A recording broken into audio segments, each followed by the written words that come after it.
Bonjour et bienvenue dans cette nouvelle vidéo, j'espère que vous allez bien.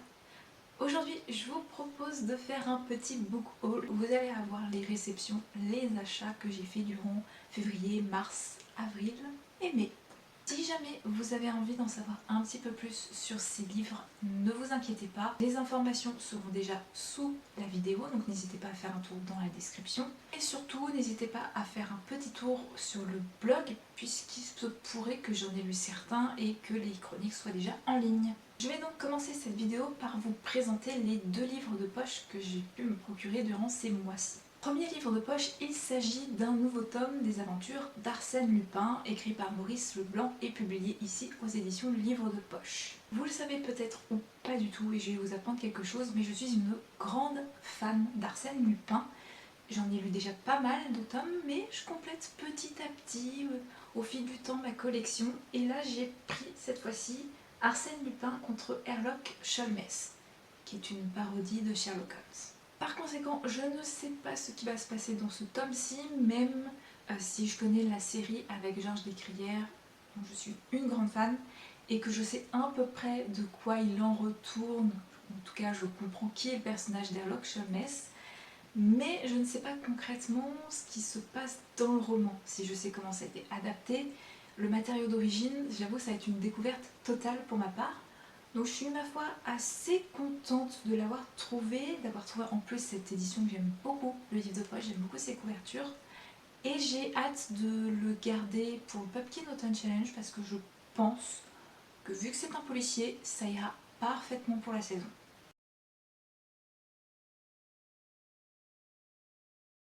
Autre livre de poche que j'ai pu acheter, et là on change carrément d'ambiance puisqu'on part plutôt dans la fantasy et notamment la romantasy, avec le tome 2 de Curse Breakers, un cœur si loyal et solitaire de Brigitte Kéméraire aux éditions Le Livre de Poche encore une fois. J'avais énormément aimé le tome 1 malgré quelques couacs et défauts, c'est un petit peu comme un palais d'épines et de roses. Les tomes 1 sont cool, il y a des bonnes choses et en tout cas ça m'a percuté au point d'être un petit coup de cœur et de me donner envie de voir la suite. Pourtant ils sont loin d'être parfaits et ils ont leurs petits défauts. Cependant, rien qui modère mon enthousiasme. Je ne sais pas ce qui se passe concrètement dans ce tome 2, je sais juste qu'on reprend les aventures après le tome 1. Donc on parle bien de Ren et d'Harper, mais manifestement on suivrait davantage le commandant Grey et un autre personnage féminin dont on parle dans le résumé, mais je ne vais pas gâcher la surprise, je vous laisserai découvrir tout ça si vous en avez envie. Pour ma part, je ne sais pas quand est-ce que je le lirai, j'hésite encore. J'avoue que j'ai une petite idée de comment je vais passer mon mois d'août. Si vous le savez ou pas, j'adore Alex Bouquin Prada et je sais qu'en août dernier, elle avait fait Pile à lire en déroute. Et cette année, j'avais bien envie de faire un Pile à lire en déroute, soit consacré aux suites, fins ou intégrales, soit de partir à Pavas les Flots, à savoir, oui, je fais des jeux de mots de qualité, à savoir tout simplement de partir sur des romans, que ce soit des one-shots ou des suites de séries, mais des romans qui feraient plus de 300 pages. Je suis encore en train de chercher, ma foi, je suppose que je vais attendre la vidéo d'Alex Bouquin Prada pour me décider de si j'incorpore ce livre en août d'une manière ou d'une autre. Puisque de toute façon, je crois que ça doit de toute façon y dépasser 500 pages, donc il rentre parfaitement dans l'un ou l'autre.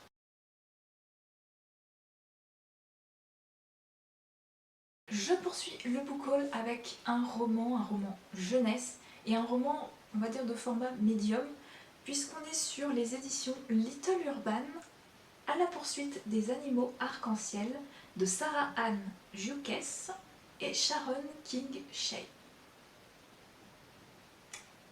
Et je prononce certainement très mal, vraiment très mal, ces noms. Quoi qu'il en soit, ici on est sur un roman que j'ai pu découvrir à travers le blog Les Lectures de Marinette, que je vous recommande à 2000% parce que je fais énormément de découvertes grâce à ce blog. Et ici on est sur une petite fille qui, face à la dépression de sa maman, fait son maximum pour que les choses restent telles quelles ou redeviennent comme avant. Et tout bascule le jour où elle reçoit la visite d'animaux arc-en-ciel qui semblent la guider vers de nouveaux amis, de nouveaux horizons. Donc ça a l'air d'être un roman qui parle d'émotions, de demander de l'aide, d'accepter d'en recevoir, d'anxiété, voire de dépression. Quand elle en a parlé sur son blog, j'ai tout de suite su que j'allais surkiffer ce type de récit. Je n'étais pas partie pour l'acheter à la base, je voulais attendre un petit peu, mais comme j'ai pas trouvé le roman que je voulais absolument me prendre le mois de mars, eh bien, voilà, le hasard a fait les choses correctement et je suis impatiente de pouvoir découvrir ce qu'il renferme parce que concrètement, le blog Les Tours de Marinette, l'article, il était génial, il donnait vraiment envie de le lire. Donc je suis très impatiente d'en faire la découverte.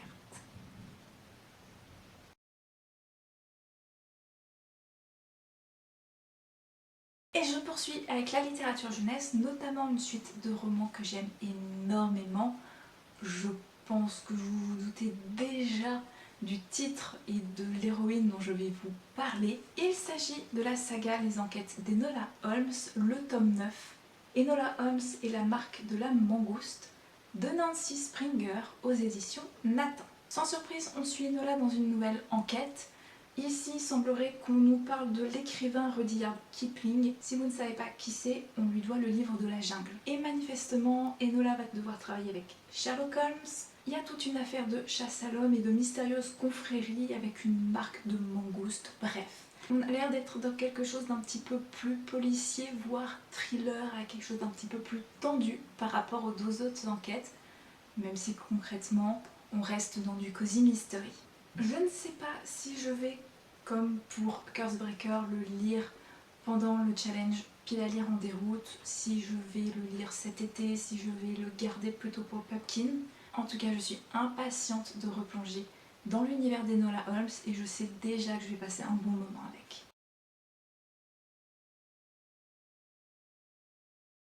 Toujours dans la littérature jeunesse, je ne change pas une équipe qui gagne, j'adore la littérature jeunesse. Et je vais vous parler d'un titre dont on a souvent entendu parler, beaucoup entendu parler, même dernièrement.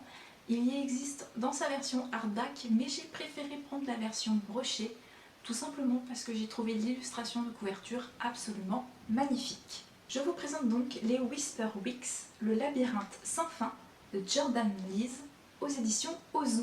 Sachez qu'en librairie, quand je l'ai trouvé, il y avait les deux versions hardback et brochée, mais j'ai préféré, je vous l'ai dit, la couverture de celui-ci. Comme je vous l'ai dit, l'illustration, les dorures, les rabats et même les décorations à l'intérieur du livre, tout m'a absolument attiré dans cette version.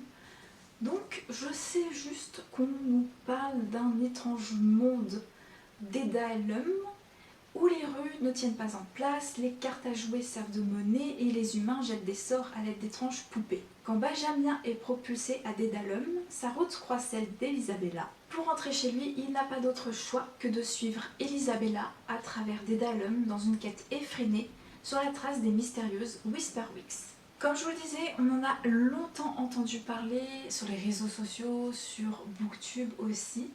Ça a l'air d'être un très bon roman jeunesse puisqu'il a de très bons échos. Donc je suis impatiente de pouvoir découvrir de quoi il en retourne et d'avoir un petit peu plus parce que c'est vrai que le résumé est très mystérieux. Ça pique juste ma curiosité et je vous l'ai dit, tout ce qu'on en a dit dessus m'a forcément parlé et titillé ma curiosité. Je ne sais pas quand est-ce que je le lirai, mais c'est sûr qu'il sera lu avant la fin de l'année parce que vraiment il me tente énormément.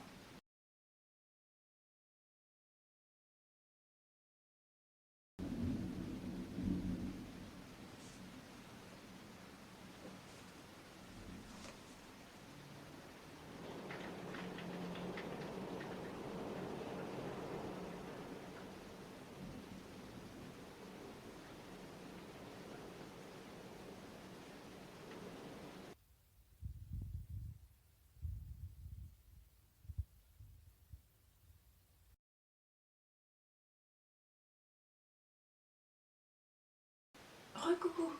après cette interruption entre grêle, pluie et orage, je vais pouvoir reprendre, en tout cas jusqu'à ce que ça recommence, ce que je n'espère pas. Et je vais continuer avec un livre que j'ai reçu via une masse critique Babelio et qui est édité par les éditions Jouvence. Il s'agit d'influenceuses engagées de Camille et Charlotte Lemay. On est ici sur un essai, donc un entre guide et témoignage autour justement de l'influence et de l'engagement écologique environnemental. Donc en plus d'avoir tout ce qui est source, de tout ce qui est scientifique, tout ce qui est base sur l'écologie et l'environnement, on a tout le pan, toutes les explications sur ce que c'est que être influenceur, influenceuse, comment ça se passe, même si c'est très orienté lifestyle, beauté et mode, ce qui est logique vu que c'est quand même une industrie qui est très écocide. Donc malgré le fait que ça soit assez orienté lifestyle, on peut quand même dégager quelques idées à adapter pour son domaine d'influence en ce qui me concerne moi, littéraire, artistique et écriture. Comme je le disais, il est très bien écrit, sourcé, bien présenté. N'hésitez pas à le lire si vous en avez l'occasion.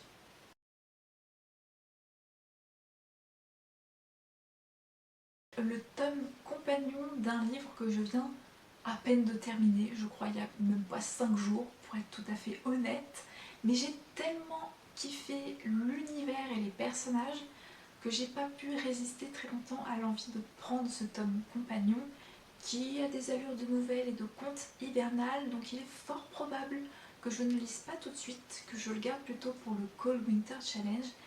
Mais on n'est pas tout à fait à l'abri non plus que je craque et que je me dise bon finalement je vais peut-être le lire plus tôt. Je vous présente donc Mysteries of Stone Manor, édition Grimoire, paru chez Big Bang, qui est une collection de chez Castelmore. Le tome est écrit par Margaret Rogerson et il s'agit du tome compagnon de Sorcery of Thorn. Nous sommes dans un conte hivernal où manifestement le manoir Thorn a décidé de faire des siennes et d'enfermer tous ses occupants à l'intérieur. Et donc ils ne vont pas avoir d'autre choix que d'enquêter au sein de ce manoir et d'en dénicher tous les secrets. Résumé assez sommaire, mais comme je vous l'ai dit, j'avais pas besoin ou envie d'en savoir plus. J'aimais l'univers et les personnages, je serais plus que ravie de me refondre dedans.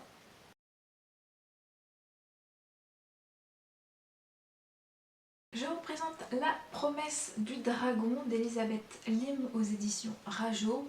C'est donc le deuxième et dernier tome des 6 couronnes écarlates. On reprend à la suite du précédent direct comme ça. Shiori, princesse de Kiyata, a fait une promesse qu'elle compte bien tenir, retrouver le propriétaire légitime de la perle du dragon qu'elle a en sa possession. Et je pense que c'est tout ce que je vais vous dire puisque il s'agit d'un second tome, je ne vais pas spoiler ce qui se passe dans le premier. Ma foi, je peux juste vous dire que le premier, je l'ai vraiment beaucoup aimé. C'était même un gros coup de cœur de l'année 2023. Je me suis précipitée pour obtenir ce second tome. Regardez comme il est très beau. Avec pas mal de petites dorures, on retrouve les couleurs du premier, donc c'est rose, bleu, un peu turquoise aussi, qui moi me ravit totalement. En plus de ça, il est toujours aussi bien décoré avec une magnifique carte, comme vous pouvez le constater. Pareil, j'ai pas besoin d'en avoir plus, j'étais très contente de pouvoir me le procurer et je suis impatiente de mettre mon nez dedans. Il est fort probable que je lise ce tome pour le mois d'août, puisque comme je vous le disais, je ne sais pas encore si je fais que des suites de séries ou si je m'attaque plutôt sur des gros pavés. Dans les deux cas, il fait plus de 300 pages, donc de toute façon, il sera lu cet été. Et de plus, à l'évidence, je ne pourrai pas résister très longtemps.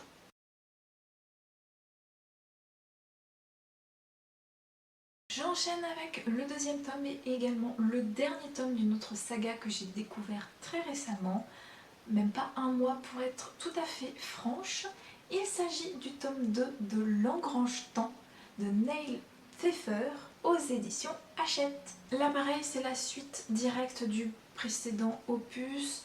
Donc si vous n'avez pas lu le premier tome, je vous laisse l'immense joie de le découvrir. Installée dans la ville de Calvi, au cœur du royaume de Fréhenne, Sophie de la Pointe s'efforce de reprendre le contrôle de sa vie, depuis les tragiques événements qui l'ont forcé à fuir Aigleport, sa contrée natale. Voilà, c'est tout ce que je vais vous dire sur ce tome 2. Même pour moi, ça me fait du bien de garder un petit peu de surprise. Donc ma foi, je suis plus que ravie de retrouver Sophie et tous les autres personnages, notamment cette petite montre absolument choupinoupinette de Farandole. Et voilà, pareil, je pense que je vais me le garder pour août parce que de toute façon je ne résisterai pas bien longtemps à ce beau pavé et que comme je viens de me dire c'est un pavé, donc forcément vous connaissez la suite, il sera lu en août.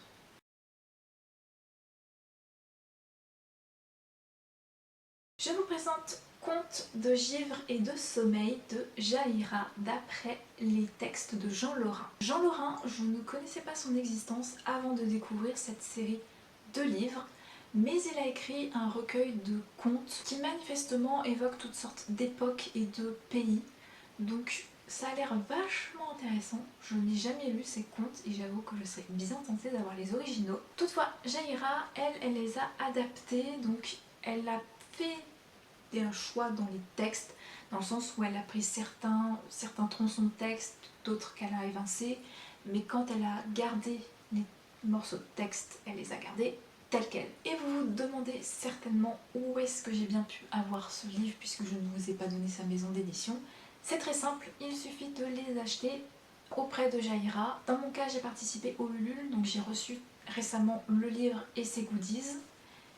Et pour un petit aperçu à l'intérieur, sachez que la madame est très fan d'art nouveau et que ça se voit à la façon dont la maquette a été faite et également à la façon dont la bande dessinée a été traitée puisqu'il s'agit d'une bande dessinée.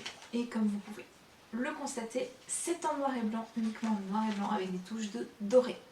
Je suis très contente parce que c'est vrai que j'ai vraiment beaucoup aimé les 3 premiers tomes que j'ai dévoré à une vitesse folle et j'étais impatiente de pouvoir avoir celui-ci puisqu'il a un aspect un peu plus hivernal. Je ne vais pas le lire tout de suite, je vais le garder précieusement pour le Cold Winter Challenge, mais j'avoue que j'ai vraiment hâte de pouvoir le lire parce que c'est en même temps l'avant-dernier de la saga, le prochain sera le dernier et que le travail de Jaïra est vraiment de très grande qualité. Petit aparté, si jamais l'univers graphique de Jaïra vous intéresse, je mettrai bien évidemment le lien vers son site en barre d'infos sous la vidéo. Peut-être que, à défaut de prendre cette série de bandes dessinées, vous ferez une chouette découverte artistique.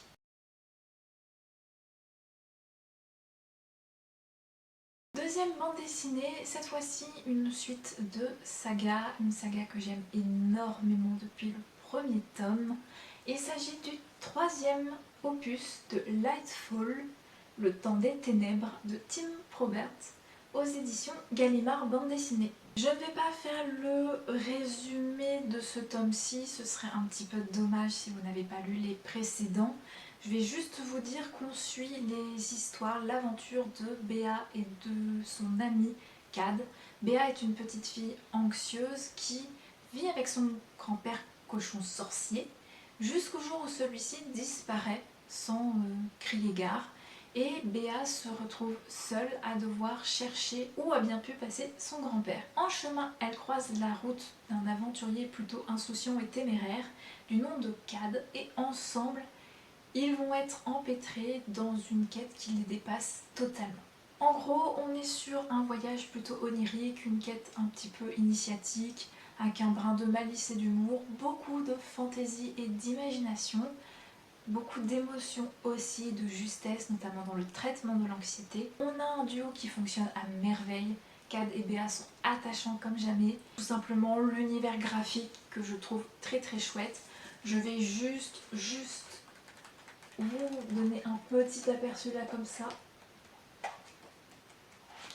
Mais vraiment, si vous avez envie d'une petite pause de douceur réconfortante, une belle dose d'aventure, d'amitié, n'hésitez absolument pas à découvrir Lightfall parce que c'est une excellente bande dessinée jeunesse.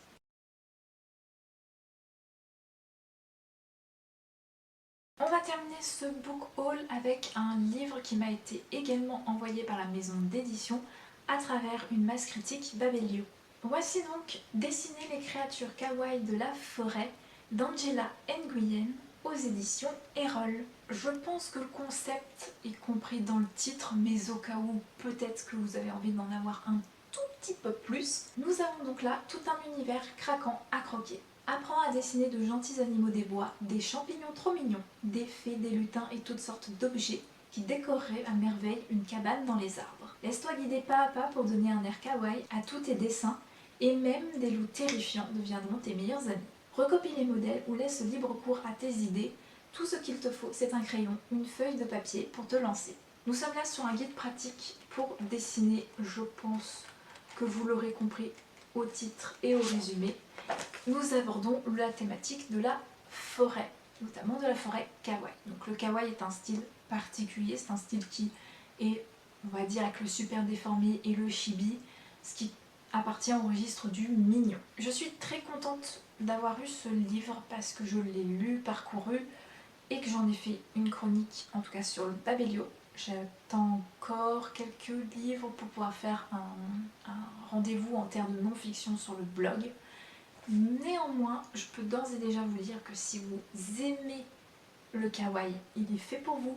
Si vous avez des enfants à occuper ou si vous faites de l'éducation artistique et culturelle et que vous avez envie de faire des ateliers de type un peu kawaii, manga, ce type de livre est fait pour vous. Et si vous avez juste envie de faire par exemple des petits doodles dans un bugeot, c'est pratique également. Bref, c'est une vraie mine d'or, je trouve, en matière d'illustration parce qu'il est vraiment bien foutu.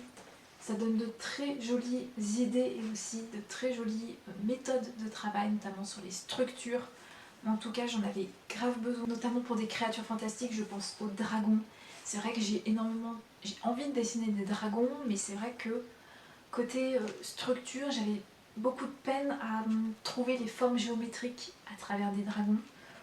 Donc j'avoue que ce livre est à la fois utile quand on veut apprendre à dessiner, quand on a besoin d'idées, même d'inspiration, parce qu'il y a de très jolies choses à découvrir.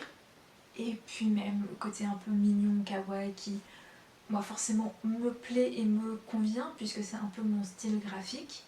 Même si au niveau du détail, on est sur quelque chose d'un peu plus simpliste par rapport à moi, ce que j'ai envie de faire. Je suis plus que ravie d'avoir pu mettre la patte dessus et je vous recommande ces livres. Et je vous recommande également, si vous êtes curieux, les autres livres qui accompagnent ce petit volume, puisque je suppose qu'il doit valoir le coup. Voilà, cette vidéo est désormais terminée. C'était un retour en douceur pour moi. Je vous ai présenté 12 livres exactement. N'hésitez pas, que vous ayez lu ces livres ou pas, qu'ils vous tentent ou non, que vous ayez des livres à me présenter en termes d'achat récents sous cette vidéo. L'espace commentaire est fait pour ça. Moi, je vais vous laisser ici. Je vous souhaite de bonnes lectures et d'ici la prochaine vidéo, portez-vous bien, restez curieux et créatifs. Bye!